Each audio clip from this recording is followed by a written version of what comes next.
১৬০ বর্গ কিলোমিটারের Chittagong city corporation. পাহাড়, নদী, সমুদ্র বেষ্টিত এ বন্দরনগরীর সড়কের গঠন আর ব্যস্ততায় অন্য শহরের তুলনায় রয়েছে ভিন্নতা।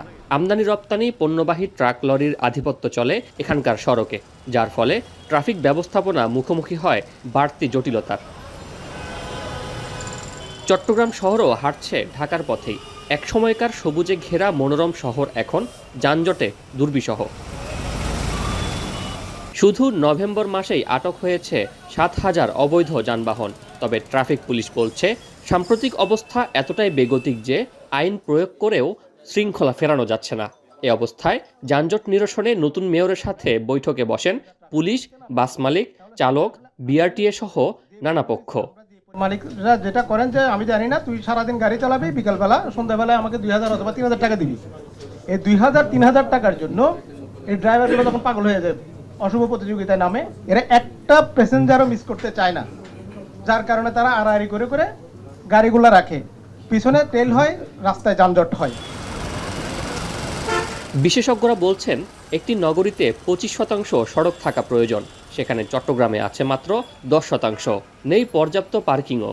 এছাড়া সড়কের গোলচত্বর সঠিক নিয়মে তৈরি হয়নি। সংকট নিরসনে কোম্পানি ভিত্তিক গণপরিবহন ব্যবস্থা চালুর দাবি বিশেষজ্ঞদের। বাস রুট রেশনালাইজেশন বা ফ্র্যাঞ্চাইজি করার মাধ্যমে কিন্তু চাইলে আমরা যানজট অনেকটু কমাতে পারি। পাশাপাশি হচ্ছে যে এখানে রাস্তাঘাট অনেকগুলো অনেক সরু এবং অনেক অনিবন্ধিত যান, ব্যাটারিচালিত রিক্সা আমার চলাচল করছে। এগুলোকে নিয়ন্ত্রণ করা, এগুলোকে মেইন রোডে চলাচল করতে না দিলে দেখা যাবে যে কিছুটা আমরা যানজট নিয়ন্ত্রণ করতে পারবো। এ অবস্থায় নগরীর যানজট নিরসনে প্রধান সড়কে ব্যাটারি রিকশার চলাচলে নিষেধাজ্ঞা দিয়েছে চট্টগ্রাম সিটি কর্পোরেশন। এছাড়াও নগরীর সড়কের পাশের খালি জায়গায় বেসরকারি ব্যবস্থাপনায় পার্কিং চালুর কথা ভাবছে সংস্থাটি। কার পার্কিং, দিনের বেলায় কার পার্কিং থাকবে সেটা আমাদের কর্পোরেশনের জন্য একটা আমরা একটা বোধহয় সেটা কিছু বেনিফিটেড হব। আর রাতের বেলায় তারা ওই জায়গাটাকে একটা ছোট ছোট দোকান হিসাবে, যেগুলো এখন রাস্তায় বসছে, সেগুলোকে মার্কেট হিসাবে তারা ব্যবহার করতে পারছে। এই টাইপের একটা চিন্তা আমাদের মধ্যে আছে। ফ্লাইওভারগুলো আছে সেখানে নিজ জায়গায় যেগুলো বেশ স্পেশাস আছে, সেই জায়গাগুলোতে আমরা চিন্তা ভাবনা করছি। অন্য অন্য জায়গায় বেশি স্পেশাস না, সেগুলোতে শুধু পার্কিং হিসাবে সেগুলো হয়তো চিন্তা ভাবনা থাকবে।